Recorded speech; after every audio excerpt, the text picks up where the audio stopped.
deixa eu agora falar daquilo que eu tinha prometido. Estou recebendo aqui, para relacionamentos, meu querido Fernando Volpato, obrigado por ter vindo aqui, Fernando, juntamente com o Pedro Doria, que disse que ele viria também, anunciei, e o Bruno, que veio aqui. Por que eu pedi que eles viessem aqui?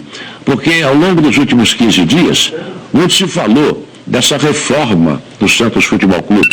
Então, para que ninguém falasse mais bobagem, eu próprio poderia até falar bobagem aqui, eu fui lá na Vila, eu fui ver pessoalmente, e pedi que o Fernando me atendesse, me atendeu muito bem, e eu olhei tudo aquilo. E realmente fiquei impressionado. Eu não estou politizando nada, não tem, o presidente pode ser A, B, C, é que a obra realmente é uma obra e tanto. Fernando, obrigado, boa noite. Boa noite, Armando, parabéns pelo seu aniversário, muita saúde, parabéns, boa noite à mesa, aos convidados e toda a torcida santista. Eu agradeço a oportunidade de estar aqui no seu programa, de enorme audiência, para poder explicar um pouco para a torcida santista as intervenções que estão sendo realizadas na Vila. Eu acho que está se falando muito em obra, agradeço as tuas palavras, Armando, no sentido que te impressionou, que está sendo feito e tudo mais, mas eu gostaria de enfatizar que o que pautou a intervenção na Vila nem são tantas melhorias.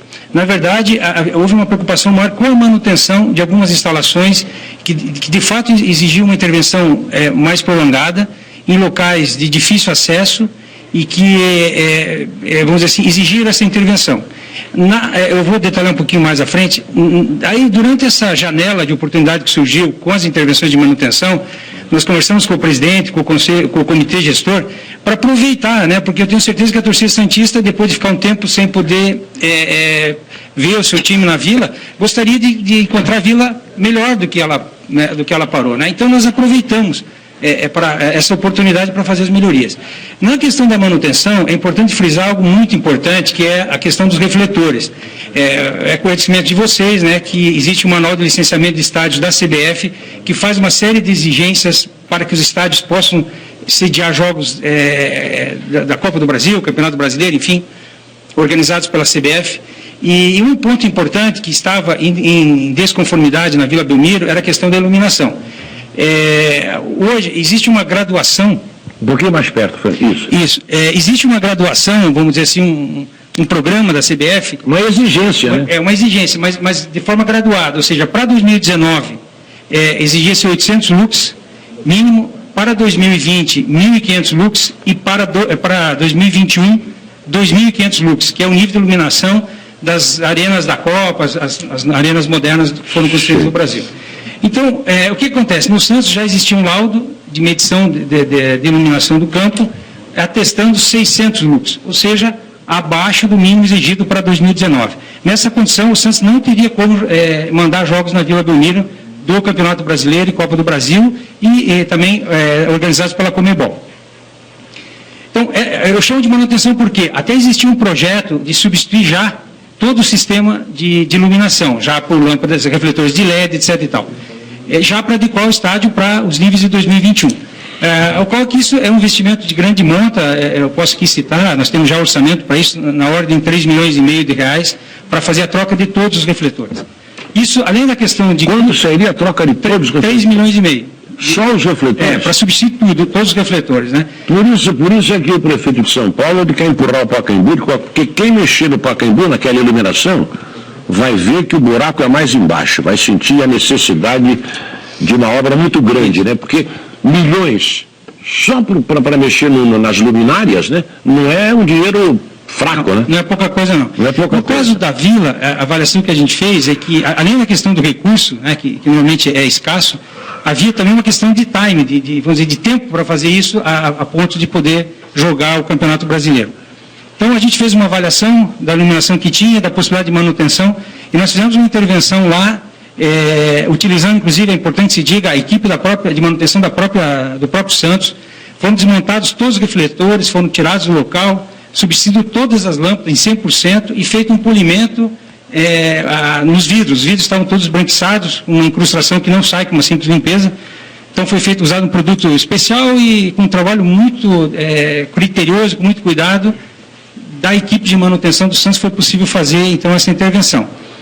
Nós já fizemos um novo laudo de medição e já foi atestado que a iluminação foi para 1.000 lux, tá? Ou seja, acima dos 800 necessários para 2019. Já chega na exigência da CBF. Para 2019. A CBF, inclusive, já homologou esse laudo, né?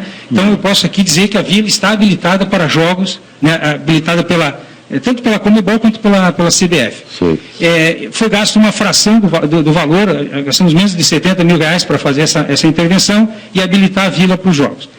Eu não quero me estender muito, mas também falando ainda um pouquinho de manutenção, o Armando nos deu o prazer de ir na vila, olhar as obras e tal, mas assim, eu queria mostrar algumas fotos, do antes, né, e do depois das intervenções, mas essas primeiras fotos eu gostaria de mostrar rapidamente a questão da dificuldade de manutenção que eu comentei. Por exemplo, essa foto que nós estamos vendo aí, ela é de onde exatamente? É da estrutura metálica da cobertura que fica acima dos camarotes do quarto andar. Essa cobertura aí é a que fica em cima dos camarotes? Isso. Mas ela se projeta para frente, né? Ela não fica só nos camarotes, ela vai em direção à arquibancada. Então ela tem uma altura bastante grande. Eu só estou chamando a atenção aí, você veja, é um problema de segurança. Isso é como estava? Isso. Terças metálicas, né, já corroídas pelo tempo, etc. Estava meio perigoso até. Com certeza. Então, quando a gente fala que são manutenções necessárias, obrigatórias, que não dá para você ficar discutindo muito quando fazer, quando não fazer, você é obrigado a intervir, né? E uma outra questão importante, você pode, talvez nas outras fotos apareça... Conforme as fotos forem aparecendo, essas fotos comentando. Foram tiradas aqui pelo Bruno. Olha lá, aquilo ali, isso é um perigo, hein, Fernando, não é? Não, isso é na Marquise, né? Então, assim... Isso é na Marquise, ali em cima da Social? Isso. Então, o que acontece? Isso não estava à vista, né? Aí existia um reboco, uma camada de reboco. Mas observava-se que tinham manchas que indicavam que estava havendo infiltração de cima para baixo, que podia estar havendo exposição da ferragem. Dá para voltar só uma... Volta. Isso. Aí, né? Aí fica bem claro. Ó. Então já começou a haver desplacamento do próprio concreto de cobertura da ferragem. Ou seja, qualquer pessoa da área civil sabe que isso é um problema, né? Que isso, se não tratado... Claro que não estamos falando aí de um risco iminente, de um colapso, mas se não tratado, isso vai progredir para um problema mais sério. Isso é como estava, né, Fernando? E agora como está? Não, só um minuto. Aí o que acontece, né, mano? Nós, em função de ter já comprometimento estrutural, nós contratamos uma empresa especialista em patologia de concreto para vir analisar, para recomendar a solução. E vieram? Vieram, tá aí, essa pessoa é uma patologista. Então a gente fez esse trabalho, né, e depois foi feita a recuperação e a recobertura, né, dessa marquise. Aí também, só mais um segundinho lá. Volta lá. Aí também, se veja, todo mundo conhece a altura da marquise, né? Então você precisa colocar andaimes, plataformas. É um trabalho realmente muito moroso. Só o processo de montagem e desmontagem das plataformas é 16 dias. Então, infelizmente, esse é um tipo de intervenção que você não consegue fazer entre jogos. Né? É impossível isso, né? Aí agora, falando um pouco dessa oportunidade que surgiu, se puder avançar um pouco. Aí, essa parte é dentro do que a gente chama de mureta do campo, né? É o que está dentro, eu considero gramado. Isso aí está dentro do gramado, não está? Estava, né? Estava. Aí era um local que... Desculpe interromper, Fernanda, é que a minha curiosidade é plena. Isso aí é atrás do gol? Isso, do placar. Atrás do gol do placar novo. Atrás do gol, é isso? Isso é como estava, né? Onde ficavam os jornalistas. Não, aí ficavam os cadeirantes. Era um local destinado a cadeirantes. Aí, se puder seguir as fotos... Pode seguir, quer ver? Aí, olhando agora do lado, a visão do torcedor, que de dentro para fora, ou seja, uma visão completamente encoberta, paredes, telhado, alambrado, né? Algo bastante, realmente, inadequado, né? Aí mostra o túnel de saída dos árbitros, né? Pode seguir. Aí a outra vista da área dos cadeirantes, uma parte que a federação utilizava também, aqui mais no início da imagem. Isso tudo ficou, né, Fernando? Não, saiu tudo. Isso aí tudo saiu? Isso saiu tudo. Aí a saída dos jogadores do Santos, né? Atrás você pode ver que tem paredes, alambrado. Aí a saída para o vestiário, né? Isso. E estava assim, né? Isso. Agora está assim. Não, ainda não. Ainda não. Tudo como estava, né? Sim. Aí ficavam os repórteres, né? Também tinha fotógrafos de campo que ficavam lá naquela região abaixo da escada. É tudo com parede, está falando, mas tudo com parede ali. Porque antigamente a Vila Belmiro ali era alambrado. A torcida viu o jogo dali. E, inclusive o alambrado, a imagem não é muito clara, mas acima das construções dá para ver que tem um alambrado também. Né? Com tela e tal. Então, a ideia foi o quê? Limpar toda essa área. Porque a gente entende que com isso você ganha. É difícil você achar alguma coisa que você só ganha, né? Sempre tem um ganha-perde, né? Mas nesse caso é difícil achar o que perde, porque do ponto de vista dos atletas, né? Eles têm muito mais espaço para aquecimento, o trabalho dos repórteres, né? Dentro do campo. a visão da televisão, da imagem, quando foca o gol, um lance de ataque, fica muito mais privilegiada quando você tem um ambiente mais limpo, uniforme e homogêneo.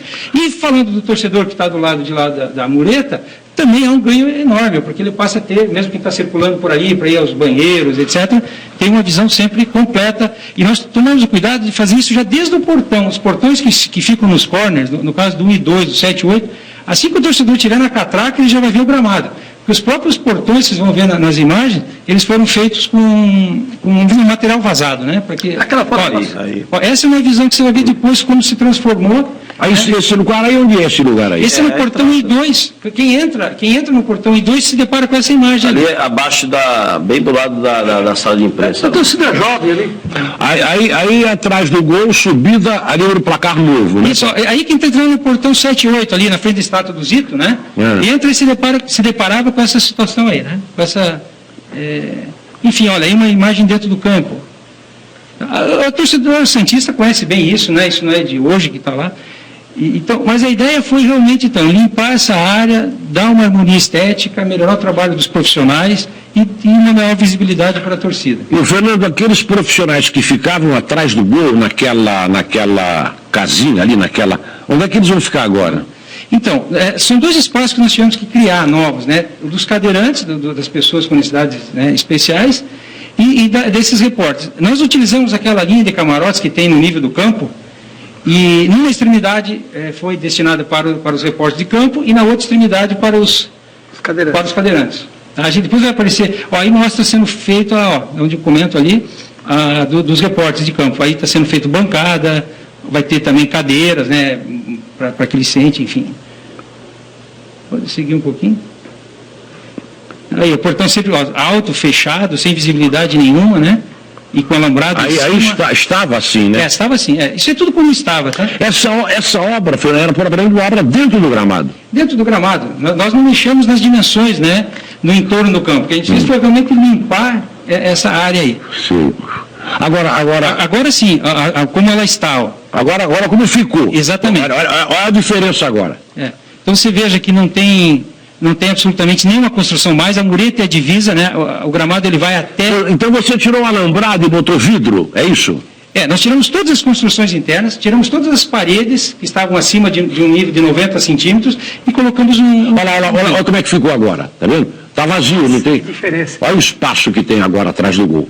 Eu vi se puder voltar um pouquinho na imagem anterior, eu vi alguém publicar alguma coisa que teriam sido até tirado os guarda-corpo na parte superior e tal. Na verdade não foi tirado, se você observar ali, eles foram pintados na cor de grafite, ou seja, para dar a gente procurou dar essa harmonia estética, né? Reduzir a quantidade de cores no estádio, ou seja, essa parte da mureta ainda que está em cor de cimento, isso ainda vai ser também melhorado, enfim. E ali debaixo da escada vai ter um espaço para alguém assistir jogo também. Também, né? Então, porque antigamente tinha isso aí, antigamente a Vila Belmiro era assim, era alambrado, né? Agora eles colocaram vidro. Mas agora não é, olha lá, aí é vidro, que eu estou vendo ali, é vidro lá. E daí mostrando a visão agora daqui para dentro do campo, da torcida. O torcedor transitava em volta do campo. Isso. Agora, olha a sustentação da marquise, ou seja, do teto que cobra a social do Santos. Isso aí tudo, essa armação toda aí, foi feita para tirar o reboco, é isso? Isso, e fazer o tratamento, a recuperação estrutural. Então deixa eu te fazer uma pergunta de curioso e de repórter. Quando no jogo da Bahia, diziam que caiu, tanto assim que morreram 4 pessoas, né? Morreu 3 e 1 veio a morrer depois, são 4 ao todo. E caiu, dizendo que caiu então não foi o teto que caiu lá na Bahia, o que caiu foi reboco. Eu vi uma reportagem na internet sobre o Mangueirão, que o título falava em caiu o teto do Mangueirão. Depois, quando você olha a reportagem, internamente eles falam justamente que houve desplacamento do reboco. Essa é uma preocupação em função da altura, né? Naquela altura, qualquer placa que desprenda não precisa ser muito grande, claro. O estrago é imensurável, né? E você garante que agora a Social do Santos tem toda a segurança? Com certeza, né? Nós temos aí os laudos que atestam isso, todos os trabalhos, a gente escuta algumas pessoas também comentar. Aí é onde? Aí é lá de trás da região do placar, olhando para dentro do campo. Atrás do gol, né? Olha isso. Olha que espetáculo que ficou. Antigamente era assim, só com alambrado, né? Ô, Armando, algumas pessoas às vezes falam, mas a obra na Vila, eu não sei por que motivo diz isso, está sendo feita de forma irregular, sem responsável técnico. Cada pequena intervenção dessa está sendo feita com sempre um responsável técnico, às vezes é mais de um. Na Marquise são 3. Tem RT para montagem do andame, tem RT para patologia e tem RT para recuperação estrutural. Lá na cobertura metálica são 3 RT também, 3 profissionais diferentes. Aí atrás, a fixação dos vidros tem RT, a confecção da escada que dá acesso ao túnel tem RT. Ou seja, tudo feito com a preocupação de dar garantia total de segurança. Essa foto aí é onde era aquele portão preto horroroso, né? Isso. A parede branca gigante. Isso. Você chegava ali e você não via nada, né? Isso. Olha que legal ficou aí. Agora o cara vai entrar, o torcedor vai chegar e vai ver o campo, né? Aí onde é? É onde ele está comentando. É a bandeirinha de escanteio, mano. Aí de entrada, assim, agora já me encontrei. Então você veja que nós padronizamos a altura é aquele 90 centímetros de mureta mais 90 de vidro, 1,80 m, na verdade 1,60 m, e os portões todos na mesma altura e procurando dar sempre transparência para dentro do campo, certo? Porque o torcedor se sinta já acolhido, já dentro do evento, né? A hora que ele entra já na catraca. Sim. Pode seguir aí. E aí? Aí está só repetindo algumas fotos, né? Aí você deve estar observando ali que no final do gramado tem uma parte de terra ali, né? Isso é uma outra providência que está sendo tomada. Como tinha muitas construções ali, e ao remover as construções você não tem o gramado sintético. Aí a gente ficou com uma dúvida, como é que fica o entorno do gramado? A gente já tinha uma faixa sintética antiga, inclusive com marcações de linhas antes do redimensionamento do estádio, do campo, né? Que tinha um aspecto visual ruim, e para refazer esse tapete de sintético nessa região, ia ficar completamente diferente a cor do restante do estádio. Então está sendo trocado essa faixa de grama sintética em todo o estádio, em torno do gramado. Essa grama sintética que você fala, não é o gramado da Vila, é a lateral do gramado da Vila, né? Todos os estádios têm isso em sintético, porque ali eles têm os treinadores, os jogadores, a imprensa circula ali, e ali de grama natural acaba não resistindo. Então os clubes usam como recurso usar um sintético, né? Você podia voltar aquela foto que passou rápido, até queria que você falasse dela. Essa foto aí. Essa aí. Esse ponto aí é os cadeirantes, ó, que a gente estava falando, ó. Sim. Aquele camarote lá. Camarote 1, 2, 3, não é isso? Isso. Vai ficar lá debaixo. Essa parte daquela ponta lá do gramado. Isso. Camarote 1, 2, 3. Outro camarote. Na verdade, 1, 2, 3 é onde vai ficar os repórteres. Ali é o 27, 28, 29, é o outro lado. É lá do outro lado. É lá onde fica a ambulância, lá tem do ladinho a ambulância. Perto dos visitantes. Outra coisa importante, nós procuramos pensar bem... Ali era o camarote 1, 2, 3, 4, 5, porque depois vinha, tinha camarote ali, o meu era o 11, era o Rodolfo Rodrigues, já era do lado do Banco do Santos. Não sei como era, atualmente... Aí tinha até um camarote que era da Red Bull, que era do Neymar, do lado do banco de reserva, não sei se vocês lembram disso. Ok. Aí também mostra já a remoção dos vidros, esse é outro ponto importante. Alguns perguntam, mas por que mexer nos vidros do camarote? A preocupação sempre foi essa harmonia estética em torno de todo o gramado, ou seja, que se tivesse uma visão homogênea. Então, ali os vidros eles estavam em cima da mureta, chegando até a cobertura. Além da questão estética, ainda tinha um problema de clima de jogo, né? A pessoa que está ali dentro não escuta direito a bola, o jogador não escuta a torcida, enfim. Então, a ideia aí foi o quê? Aproveitando os próprios vidros, até para você evitar, né, gastos, nós simplesmente estamos tirando os vidros de cima da mureta e colocando para dentro da mureta, ou seja, reduzindo a altura, com o mesmo tipo de material que já estava aplicado lá. Ok? A pessoa ficava mais uma vez a foto. no aquário ali, sentiu o Era um aquário, era meio... É que ele era climatizado. Olha o espaço, olha o espaço que ficou. Nossa, olha o espaço atrás do gol, agora o espaço que tem. E outra coisa, não tem mais alambrado. Você está vendo aquelas vigas brancas ali, no meio é vidro. Bom para invadir o campo. O Paulinho de Brito que gosta de xingar, ele invade o campo. Você sabe que no campo do Corinthians, você sai no gramado. Eu sou um dos poucos que gosto de elogiar. E parabéns à diretoria e o Pérez, que foi criticado por jogar no Pacaembu em função dessas obras, tem que bater palma. Também tem que saber elogiar. Isso eu sei. Eu sei que mas também sei elogiar. Ficou bonito mesmo. Tem que jogar na Pérez, nunca vi nem mais gordo, nem mais magro, nunca tive o prazer de não, foto é uma coisa, digo pessoalmente. Então ele está fazendo um bom trabalho. Era criticado porque não contrataram. O contrator está sendo criticado. Agora as obras foram criticadas. Não joga mais na Vila. E aí, obras necessárias que não poderiam jogar. Ninguém criticou porque no contrator. Não, falando que ele falou que não tinha dinheiro. Não vamos perder o assunto. Vamos Acho que foi criticado. Eu acho que essa questão da invasão, acho que é importante, acho que é um detalhe importante mesmo. Eu acho que o Brasil, com as novas arenas, ele está mostrando que é possível mudar esse paradigma, né? Antigamente os estádios tinham fosso, só faltava pôr o jacaré lá dentro, né? Alambrado, muro, grade, e as arenas modernas vieram mostrar o quê? Que dá para trabalhar com mureta de 90 centímetros, até sem vidro em cima. Nós temos exemplos no Brasil já acontecendo isso, e com a torcida organizada atrás, exatamente nesse ponto. Então, eu acho que essa humanização, ela é importante, o Santos não pode ir para trás, o Santos tem que andar para frente, eu entendo, né? Não foi pensado na Vila de fazer sem o vidro, deixar só a mureta, não? Até foi pensado, mas aí entendemos talvez que para esse momento é radical demais.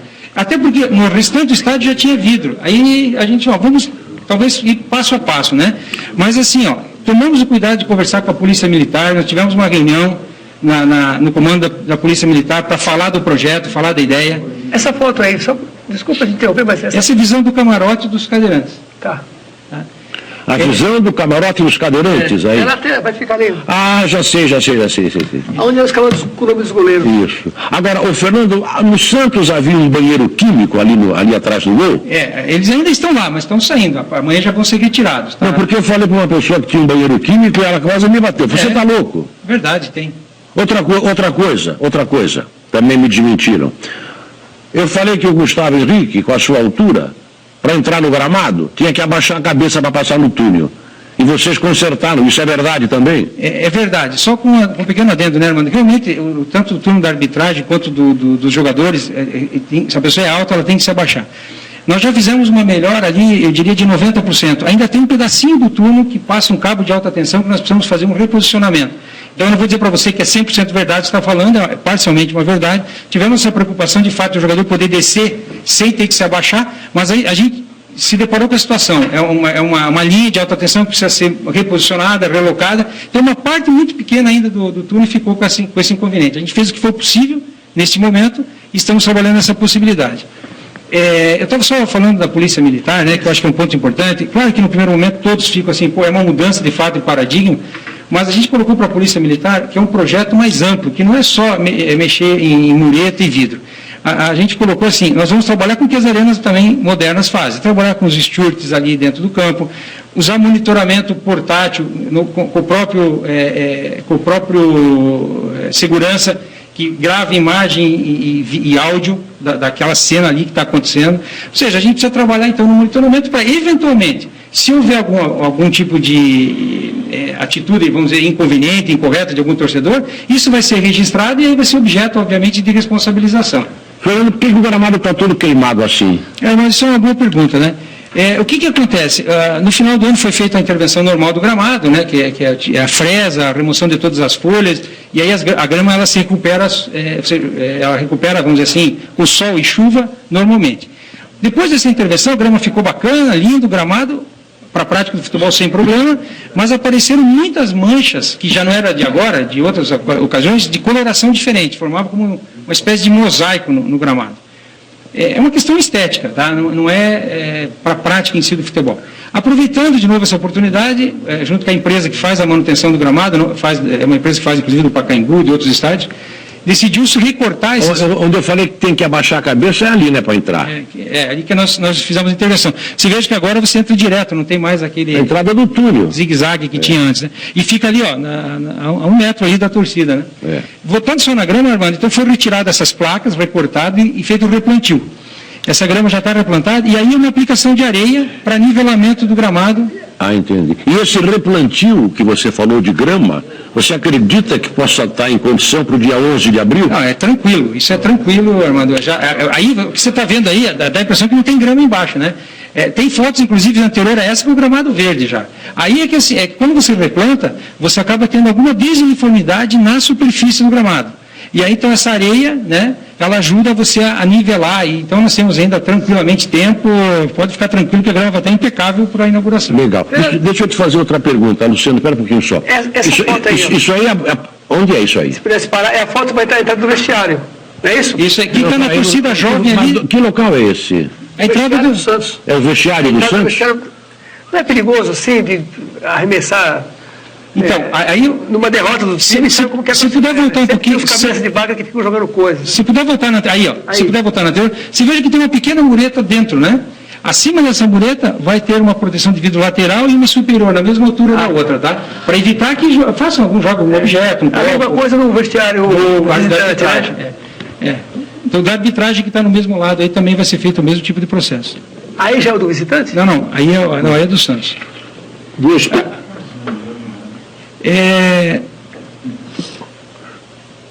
Legal, olha só que... Ó, aí que você estava perguntando do portão, aí a entrada do portão I2, Esse é o portão 2? I2, é.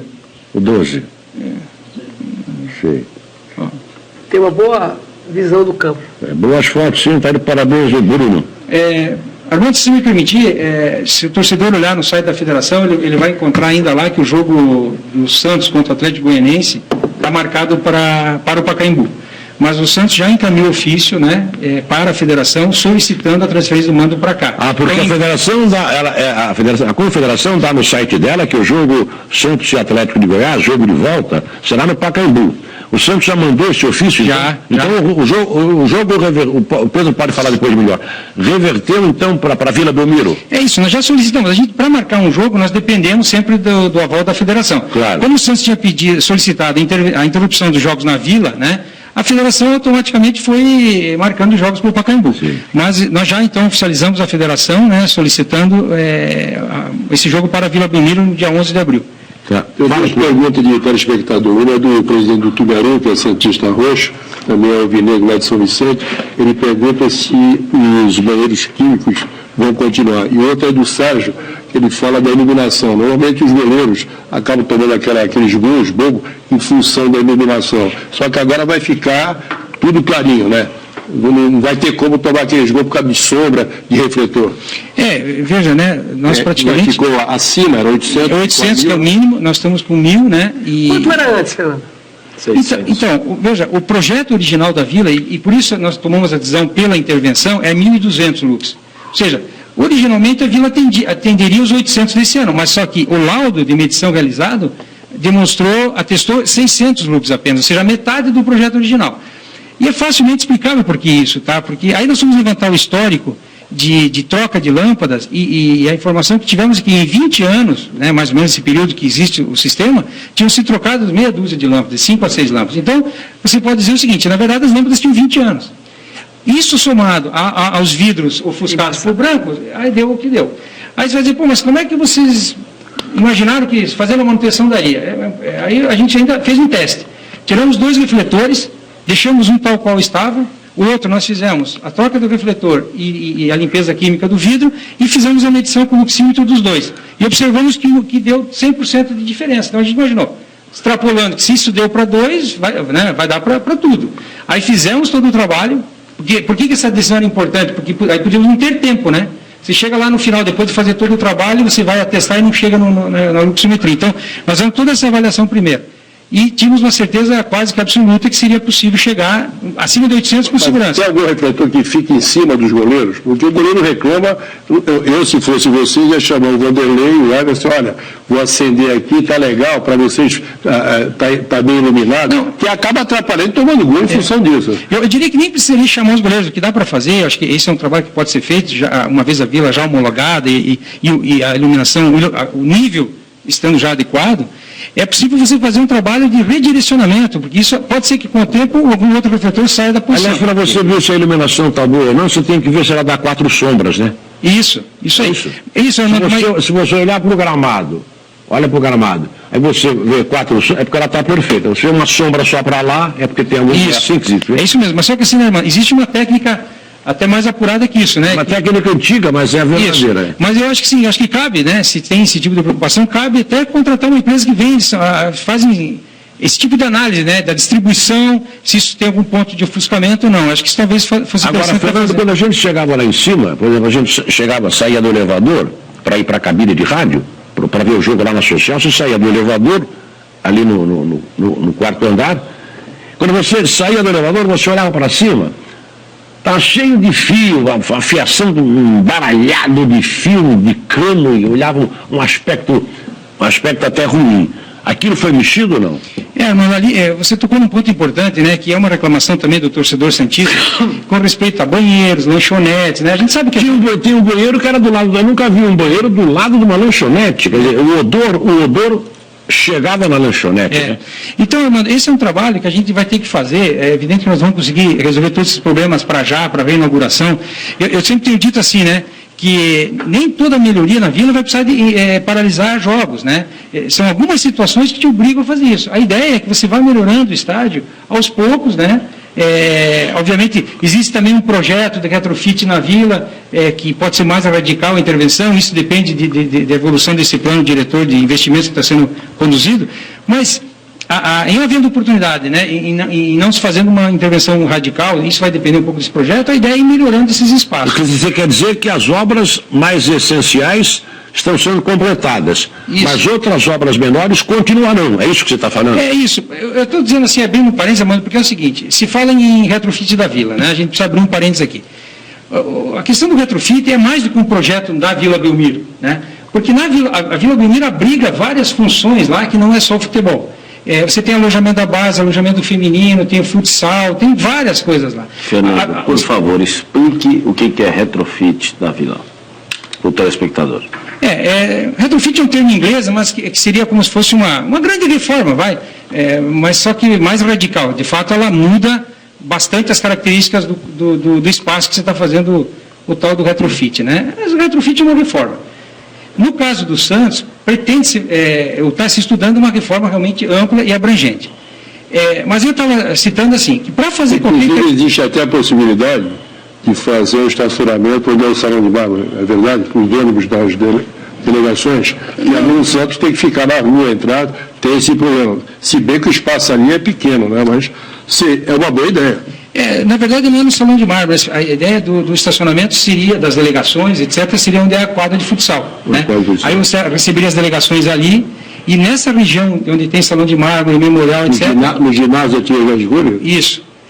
Ali, vocês sabem que esse ginásio está inadequado para a prática do futsal. Ele tem 60% da área mínima necessária para uma competição de futsal. Então, o Santos já está estudando parcerias, né, com outras organizações aqui da cidade para que a gente possa relocar o futsal.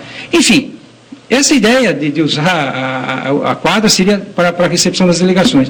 E, obviamente, você teria, num projeto desse, essa região central ali, na Princesa Isabel, fazer o que a gente chama de área técnica, onde você faria os vestiários das duas equipes, áreas de imprensa, zona mista, a entrada das equipes pelo centro do gramado, né? Essa é uma ideia, mas isso tudo é muito prematuro falar, porque depende exatamente para que lado que o projeto, esse plano diretor de investimentos vai conduzir o clube. Porque assim, eu queria citar importante, você não consegue fazer melhorias expressivas na Vila sem mexer com essas funcionalidades que estão lá. Então, você precisa pensar no alojamento da base, no centro de treinamento para a base, quer dizer, tudo isso está sendo trabalhado no plano diretor de investimentos. Aí vai dar realmente uma linha para onde o Santos vai e o tamanho, o porte que vai ser possível fazer de melhorias, né? Eu só queria voltar na questão que o Armando levantou. Então, lá no quarto andar, Armando, aí sim estamos fazendo pequenas melhorias, né? Porque, de fato, em cima das lanchonetes você vê tubulação de esgoto passando. Aquele banheiro vai continuar do lado da lanchonete? Então, mas nós mudamos a entrada, né? Nós deixamos a parte de bar e lanchonete para um lado, o banheiro para o lado do corredor, colocando, enfim, melhorando essa região. Mas eu diria que talvez o mais importante que interessa ao torcedor santista, porque essas melhorias que vai ser feita em lanchonetes e banheiros, isso é um processo gradativo, progressivo e depende muito desse projeto que está em andamento para uma reforma mais abrangente da Vila. Mas o que eu já posso adiantar, mando isso aqui em primeira mão no teu programa, que já na reinauguração da Vila, nós vamos estar com um novo sistema, uma nova operação de alimentos e bebidas, né? De lanchonetes, do catering dos camarotes, já vai estar ambulantes, já vai estar funcionando. Nós estamos eu ainda não vou aqui entrar em detalhes, mas a gente está na fase de contrato, de negociação, de uma nova operação que eu de fato acredito que pode agradar o torcedor santista, de poder ter uma melhor condição dentro do estádio, que isso também facilita um pouco isso que foi falado, né? De o público ir mais, prestigiar mais a equipe. Fernando, onde ficavam aquelas câmeras, você chegava na social, sentava no social para ver o jogo, né? Jogo de futebol, e só via o jogo ali. Aí você olhava para cima, tinha as câmeras de TV penduradas no teto ali, focalizando o jogo. Vocês tiraram essas câmeras, não tem mais aquilo, aquela gaiola lá em cima. Isso. Onde é que você vai botar aquelas câmeras? Elas vão para onde? Então, existia ali o camarote da presidência, um camarote bastante grande, e o presidente Pérez falou, olha, eu abro mão, diminuo o camarote aqui, mas eu prefiro que essa gaiola... O gabinete, não, Parecia um container. o camarote, eu ia falar o gabinete, o camarote presidencial era muito grande, né? Cabiam ali umas 40 pessoas. Então, pelo que você está dizendo, o Pérez concordou em reduzir, e ali você vai botar as câmeras. Isso, o camarote era grande, ficou metade camarote e metade...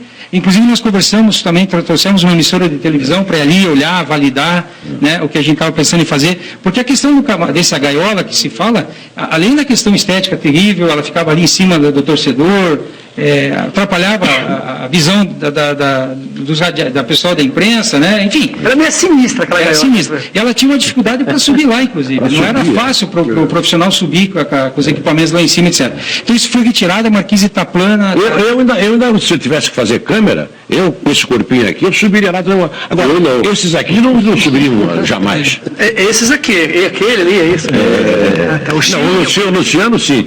Agora, Flavinho, por exemplo, não subiria. O próprio Fernando não subiria. Olha, eu posso dizer assim, eu subi lá. Por isso que é assustado. Por isso que é assustado. É perigoso. Força do ofício. Fernando, passou uma coisa rápida aqui. Me parece que o ofício das obras da vila, ele foi pedindo 60 dias, é isso, né? Isso. A partir de 10 de janeiro. Não, 19 de janeiro. Então, finalizaria aqui 20 de março. Isso, 20 de março. Isso. Então esse jogo de 11 de abril já estaria fora desse prazo, né? Sim. Então, veja, aconteceu... Não vai ter nenhum problema de fazer esse jogo na vila. Não, aconteceu assim, né? Essa questão dessa patologia que nós encontramos na Marquise atrasou um pouquinho, né? Tivemos muita chuva. Reforma sempre atrasa. Isso, então atrasou um pouco. De qualquer forma, e aí entendemos que um jogo importante é próximo do aniversário do clube, né? O Santos faz aniversário dia 14.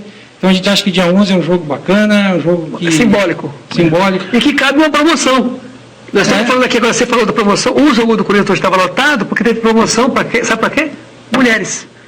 Tinha 39 mil pessoas lá, um monte de mulher, porque mulherada hoje teve promoção. Tá bom. Vocês notaram que se eu ficasse aqui com o Fernando Volpato até amanhã de manhã, você vê que assunto puxa assunto, e a gente quer saber mais e quer saber mais.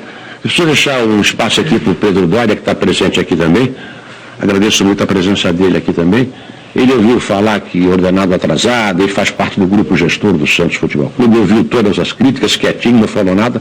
Eu seria inconveniente, até mal educado, se não desse a ele o espaço necessário para que ele desse as explicações que queira dar. Boa noite, Pedro. Claro, boa noite, Armando, parabéns. É um prazer mais uma vez participar do programa. Eu estou sempre à disposição, acho que o Santos é uma empresa aí de interesse público, né, e principalmente do torcedor santista. Vive alguns problemas e vive alguns êxitos também. Eu acho que a obra aí vai proporcionar ao torcedor uma nova experiência. O futebol também, apesar da derrota, vive um momento também diferente, principalmente diferente dos últimos anos, das últimas temporadas.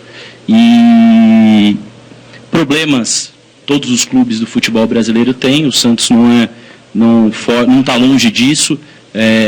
Viemos aí de gestões que utilizaram de forma equivocada o recurso do clube. O clube sofre penalidades na justiça constantemente.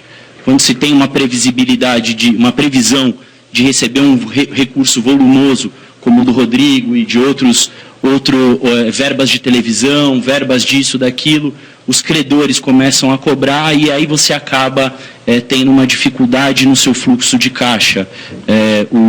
O Santos é uma empresa, eu falo, ainda vim conversando com o Volpato, uma empresa que tem economicamente viável e um ano promissor do ponto de vista financeiro, mas do ponto de vista econômico, mas financeiramente vive suas dificuldades diárias, de fluxo, de caixa e tudo mais. Os atletas sempre são informados de todos os problemas. Não é verdade que os atletas estão com 2 meses de salário atrasado, isso não é verdade. o quinto dia útil desse mês foi a partir do dia 11. Dia 11 também os atletas recebem os direitos de imagem. Tivemos um bloqueio de 13 milhões e meio de reais em decorrência de uma advogada que cobra honorários pelo recebimento, aí, principalmente do recebimento da verba de cláusula de solidariedade do ex-atleta, do ex-jogador do Santos, o Neymar. É da DIS isso? Não? Não é da DIS, um escritório que, inclusive, torcedor e os conselheiros conhecem, mas eu prefiro nem citar o nome, porque existem algumas cláusulas de confidencialidade, mas esse escritório de advocacia, muito utilizado na gestão passada, cobra 13,5 milhões do Santos e bloqueou as nossas contas, desde o Banco Central até as contas do dia a dia. Então, o fluxo exige um exercício muito grande por parte dos colaboradores lá do departamento financeiro, do Rubinho, que está há 21 anos no clube, e dos demais profissionais. Então, é isso. O jogador é profissional, o atleta é profissional, o clube informa, eles sabem, mas o que vale sempre é propagar a questão financeira do que o campo. O Santos não tem, do meu ponto de vista como torcedor e de futebol, o Santos não vem jogando bem aí há 3 jogos. Né? 3 jogos.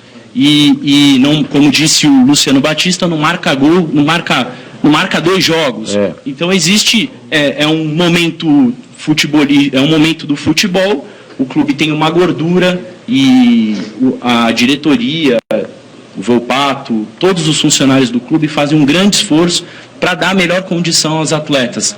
Não só de salário, mas também de honrar os ordenados, mas também de assisti-los, de dar toda a condição de campo, de treinamento. Tivemos vários, ao assumirmos a gestão, encontramos um centro de treinamento muito defasado, então obras são feitas também dentro do centro de treinamento para dar condição a esses atletas.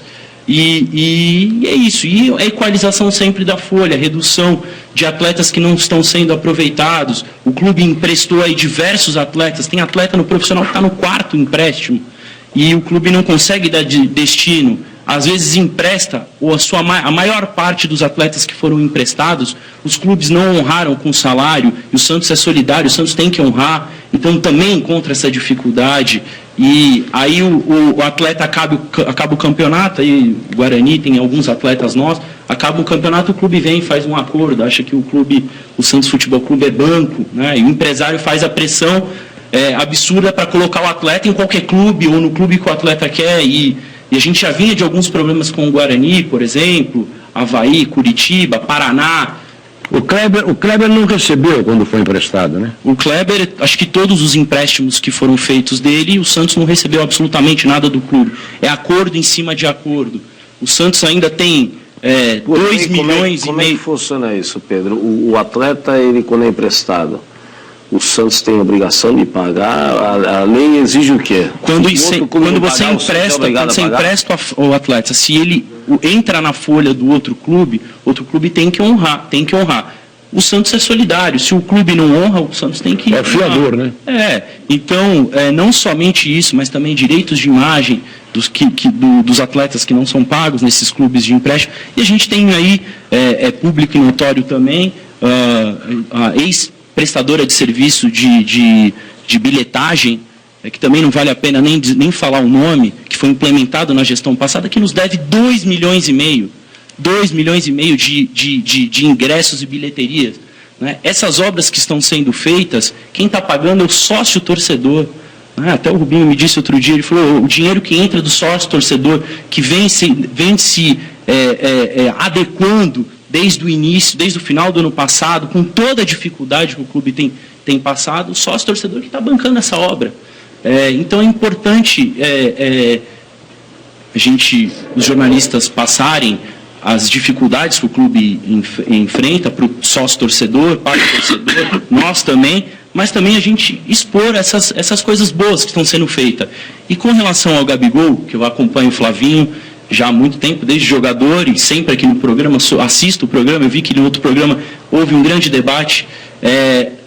O Gabigol, ele custa hoje para o Flamengo o que custou, todas as contratações que o Santos fez, do ponto de vista financeiro, não chega a 60%, 70% do que o Gabigol ganha hoje.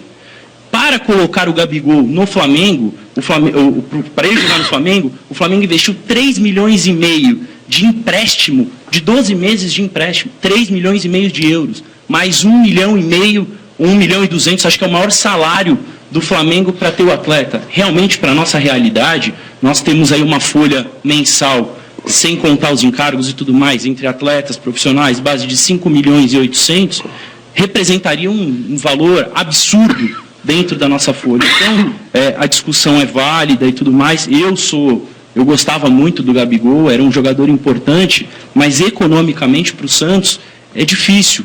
Evidentemente, nós vamos ter que ir ao mercado. Estamos no mercado tentando trazer um atleta compatível com a nossa capacidade de pagar. Hoje, o Santos não tem capacidade de pagar um atleta como o Gabigol, infelizmente. Infelizmente. Se você juntar, Pedro, já que você citou esse assunto, eu vou... Claro. Eu tenho direito à réplica, né? Sim. Se você juntar as contratações que o Santos fez, com certeza daria. E não sei se o Santos tentasse a negociação, seria cobrado esses 3 milhões que você está dizendo.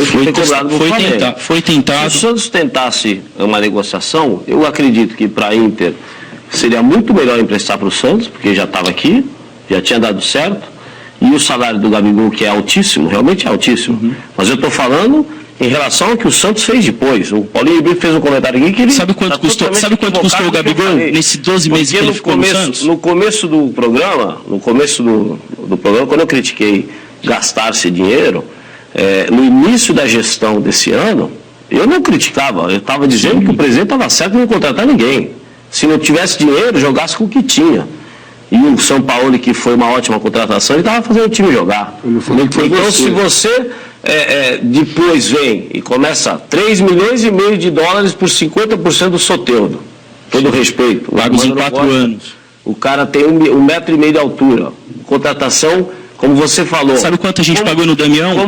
O Santos está pagando hoje no Leandro Damião 80 milhões de reais. Eu vou falar isso. O Damião custou 80 milhões de reais e nós já pagamos 5 milhões de euros. Absurdo. Não, então, essa gestão pagou 5 milhões de euros pelo Leandro Damião e ainda tem mais 5 milhões de euros para pagar esse ano. Mas é isso que eu estou colocando, Pedro. Vocês têm muitos pontos positivos. Vocês têm muitos pontos positivos na relação de investir na obra da Vila. Eu acho isso fantástico, tem que investir em patrimônio. Você tem outras situações que você citou, tá? Mas eu poderia levantar aqui que eu ontem conversei com um cara no Guarujá, que o cara meteu o pau no sócio rei. Atendimento, hein? Atendimento, é bom que vocês fiquem ligados nisso. Que o cara é um alemão, mora em Vinhedo e vai sair porque cobraram 5 mensalidades a mais dele.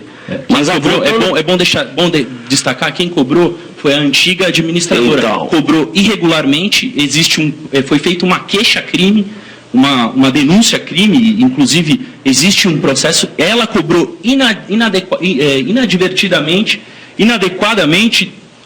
o sócio que tinha cadastrado o cartão de crédito. E esse sócio foi crime. A administradora passada cometeu um crime. Então, um crime. E o clube é corresponsável. O clube está tratando caso a caso. Foram 520 sócio-torcedores lesados pela antiga administradora, que não só lesaram em 140 mil total esse valor, como a administradora antiga deve ao clube de bilheteria 2 milhões e meio. Então, 2 milhões e meio que poderíamos ajudar Pedro, até no pagamento de folha. Pedro, então eu acho importantíssimo que você venha a público e fale essas coisas. Porque ontem eu recebi uma reclamação de um cara num restaurante, que o cara passou a informação, eu não comentei nada aqui, porque mas tem que comentar, é importante. Não, só estou comentando porque você tocou no assunto, mas é importante que você venha falar.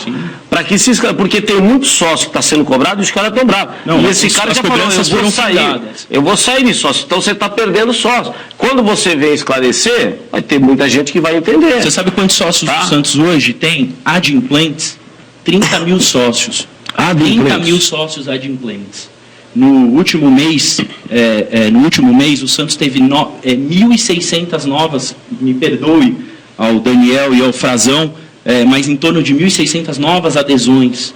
Né? Sócios que se regularizaram, sócios que aderiram ao programa novamente. Então, problemas no universo de 30 mil, de 50 mil, vamos ter. Tivemos muitos problemas. O sócio eu sou sócio também, eu tive dificuldade eu fui um dos lesados no cartão de crédito pela antiga administradora, eu fui um dos lesados que tive problemas na catraca para entrar a minha cadeira cativa, eu passei pelos problemas. E agora a gente, o sócio avante do Palmeiras, ele completou acho que 9 anos. Inclusive a gente teve uma reunião com torcedores e tudo mais na sexta-feira, no qual eu participei, completou 9 anos. São 9 anos que o Palmeiras ou o Flamengo investem no programa de sócio, no torcedor. Nós hoje discutimos questões básicas que nesses programas de sócio-torcedores já são consolidadas, como intermediação financeira com cartão de crédito, boleto e tudo mais. Nesses programas já são consolidadas, ainda a gente está discutindo. Nós estamos atrás, muito atrás, e é importante que esse investimento do clube, não nessa gestão, na próxima, nas demais, seja contínuo, assim como na obra da Vila. Para num horizonte de 1 ano, 2 anos, 3 anos, 4 anos, 10 anos, chegamos num nível como o sócio-avante do Palmeiras, que tem mais de 100 mil associados, adimplentes. Programa do Grêmio, vi lá, anunciaram 74 milhões, é o faturamento do ano com sócio. Né? Flamengo, 110 mil sócios. Então o investimento é contínuo, tem que ser contínuo. Então, quanto ao investimento no futebol... Pedro, deixa eu falar isso, eu tenho... Só para finalizar o que eu queria colocar, só para finalizar, Armando, eu acho que é importante você vir a público e falar isso, até para os sócios que estão insatisfeitos. E quando eu falei das contratações, você falou uma coisa corretíssima. Vocês estão pagando o preço de coisas que fizeram equivocadamente lá atrás. Você citou o Damião. Eu sempre meti o pau no Damião, Leandro Donizete meti o pau, mas aí eu vou falar que vocês também estão se equivocando. Porque a conta vai ficar desses reforços que vocês trouxeram. O Aguilar, a conta já está paga. O Aguilar, esse cara não era para jogar no Santos. Os zagueiros do Santos são melhores. O futuro vai dizer. Sim. Vocês também se equivocaram. Erros são inerentes a quem quer acertar. O problema é que eu não posso gastar 80 milhões de reais com um atacante. Por exemplo, como foi gasto no Leandro Damião. 80 milhões de reais. Quanto foi gasto com o Cuevas? Ou vai ser gasto? O Cuevas vai ser gasto. Vai ser gasto. 7 milhões de dólares. Então. 7 milhões de dólares parcelado no tempo do contrato. Alguns já foram pagos, desses atletas já foram pagos. Só que é o seguinte, quando eu falo, eu poderia ter usado o recurso que eu usei nessas contratações para ficar com o Gabigol, eu acho ótimo. Só que eu precisava formar um elenco. Um técnico do nível do Sampaoli, ele quer jogador, ele quer um elenco. Ele quer 2 times. Falamos do Palmeiras, que tem 2 times, 3 times. Flamengo tem 2 times, 3 times. E não consegue, ter resultado. Eu preciso formar um elenco. Eu preciso formar um elenco. Quando contratou, está sendo criticado. Eu preciso formar um elenco. Mas aí ele tem que ser firme. Meu querido, mas aí você tem que ser firme e falar, não, vamos contratar o que não precisa.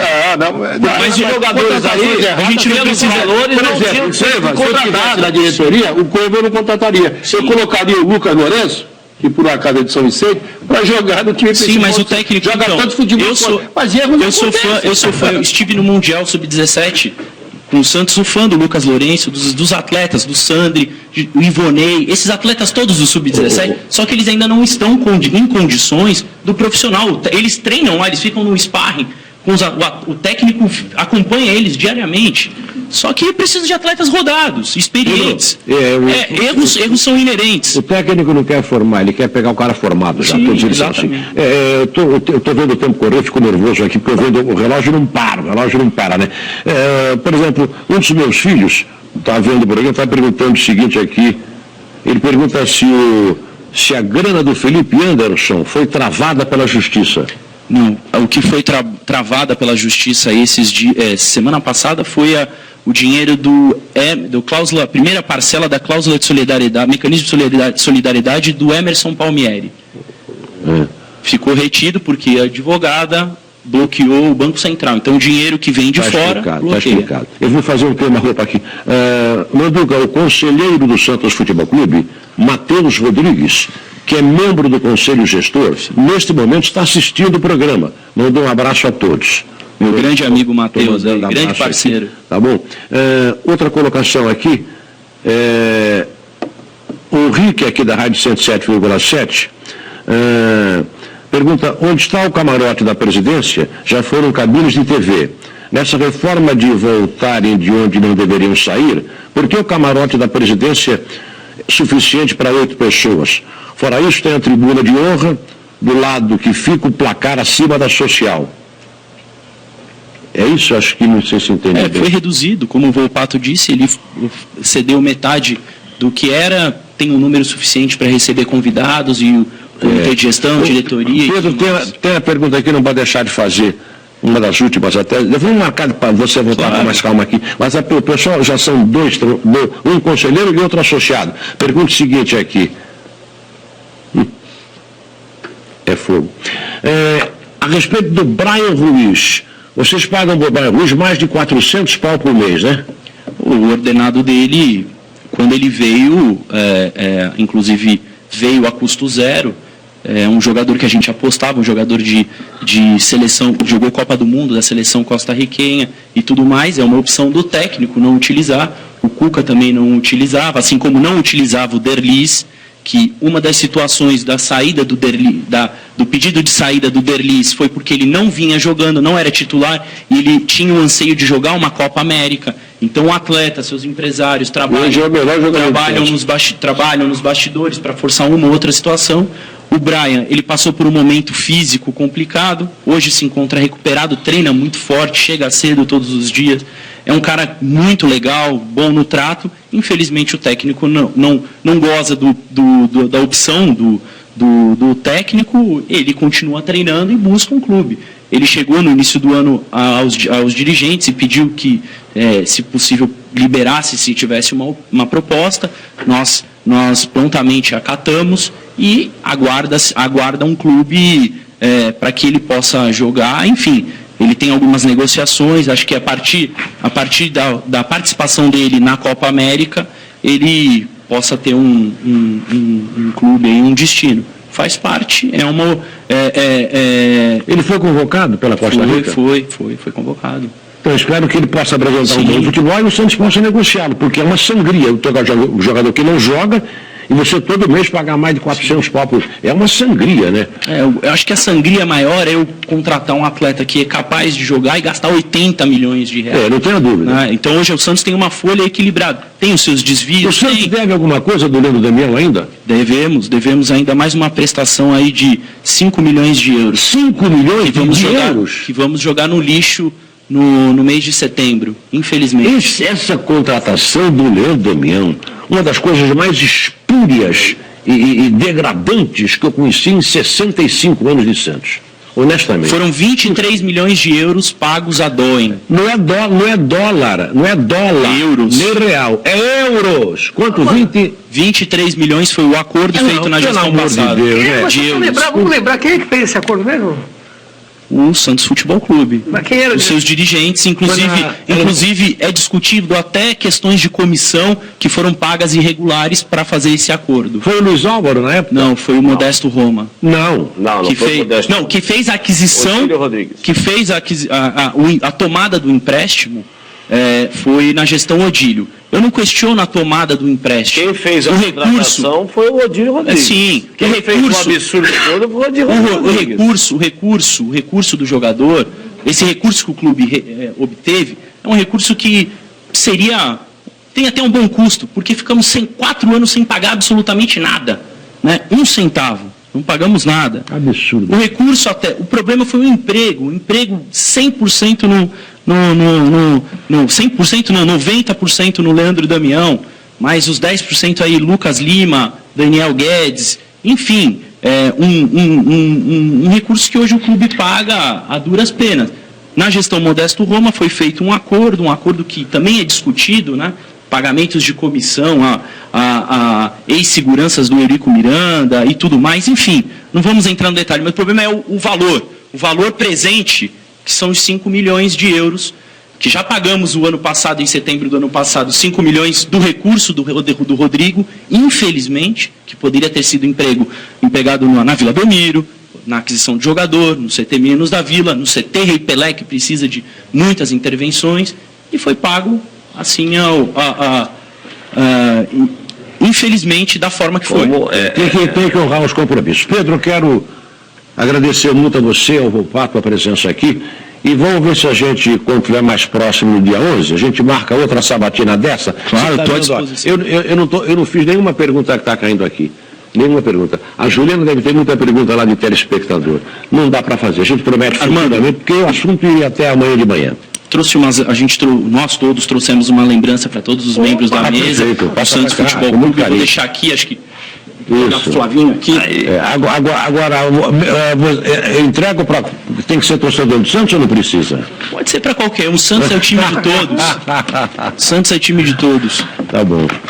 Obrigado, viu? Sensacional. Tá bom? Agradeço muito e até a próxima oportunidade. Volte aí, trago o Volpato. Quando se aproximar do dia 11 de abril, do aniversário do Santos. Volpato, obrigado pela presença, Fernando. Muito obrigado, viu? Obrigado, agradeço a participação aí. Tá? Parabéns pela obra lá. Obrigado, irmão. Tá. Pedro, obrigado também, viu? Estamos torcendo aqui, porque a gente não politiza as coisas. Tudo que sai de bom para o Santos não é para o presidente, e sim para o Santos. É que nem essa reforma da Previdência aqui. Isso é bom para o Bolsonaro. Isso não é para o Bolsonaro coisa nenhuma. Isso é para o país. Isso é para o país não parar. Isso é para que o funcionário público e o aposentado, daqui a 6, 7 anos, possa receber. Porque se continuar assim, não vai mais receber. Vai estourar, como estourou recentemente a Grécia.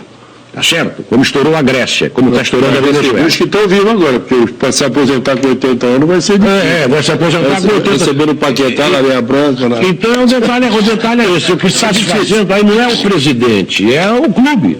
É o clube, né? Obrigado, Pedrão. Quer falar alguma coisa a mais? Agradeço a sua presença. Só tenho a agradecer sempre ao programa do Armando e a todos aí, sempre reverberando aí o Santos Futebol Clube, os times da região, a Portuguesa Santista, hoje que teve uma grande apresentação também do goleiro do Santos, o John, é importante ressaltar, e é um clube parceiro, co-irmão, sem ele pegou uma bola hoje, rapaz, pegou uma bola hoje.